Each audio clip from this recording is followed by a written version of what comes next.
আসসালামু আলাইকুম, আমি জুলি। আবারও আমার চ্যানেলে জানাই সকলকে অনেক অনেক স্বাগত।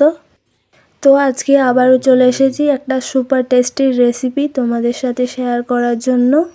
তো কিভাবে বানাবো আর কি বানাচ্ছি সেটা দেখার জন্য পুরো ভিডিওটা দেখতে থাকো। তো চলো রান্নাটা শুরু করি। আজকে বানাবো কাঁচকলার কোফতা। সামান্য একটু নুন আর সামান্য একটু হলুদ দিয়ে কাঁচা কলাগুলোকে সেদ্ধ করে নেব। কাঁচা কলাটা সেদ্ধ হয়ে গেছে। একটা বড় পেঁয়াজ সেটা কুচি কুচি করে কেটে রেখেছি, সেটা দিয়ে দেব। আর কাঁচা লঙ্কাও কিছু কেটে রেখেছি, সেটাও দিয়ে দিলাম। কোফতা বা বড়া বানানোর জন্য যে সাধারণ মশলাগুলো দরকার সেগুলো দিচ্ছি। হলুদ গুঁড়ো, লবণ, সামান্য একটু লঙ্কা গুঁড়ো, একটু জিরে গুঁড়ো আর গোটা জিরে। বড়া বানানোর জন্য মেন উপকরণ যেটা বেসন, সেটা দিয়ে দিলাম পরিমাণ মতো।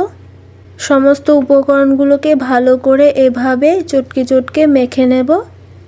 কাঁচকলার কোফতা বানানোর পর সেটা কারি করে খেলে সেটাও ভালো লাগে। কাঁচকলাটা ভালো করে মাখানো হয়ে গেছে। এবার ছোট ছোট কোফতার সাইজ করে নেব। কোফতাগুলোকে ভালোভাবে গোল সাইজ করে নিয়ে তারপর একটু চেপটে দেব। তোমরা চাইলে এটা গোল গোলও রাখতে পারো। আর ভালো করে এটা গোল করে নিতে হবে যাতে ভেঙে না যায় ভাজার সময়। সমস্ত কোফতাগুলো গোল গোল সাইজ করা হয়ে গেছে। এবার কড়াইয়ে সর্ষের তেল দেব। কোফতাগুলো শ্যালো ফ্রাই করব। তেলটা খুব বেশি গরম করে নেব। কোফতাগুলো দেওয়ার পর গ্যাসের জালটা লো ফ্লেমে করে দেব। গ্যাসের জালটা লো ফ্লেমে রাখলে বড়াগুলো পুড়েও যায় না আর বড়াগুলো বেশ ভালোভাবে ভাজাও হয়। তো এভাবে সমস্ত বড়াগুলোকে আমি তেলের মধ্যে ছেড়ে দেব। কিছুক্ষণ পর বড়াটা এভাবে উল্টে দেব একটা পিঠ।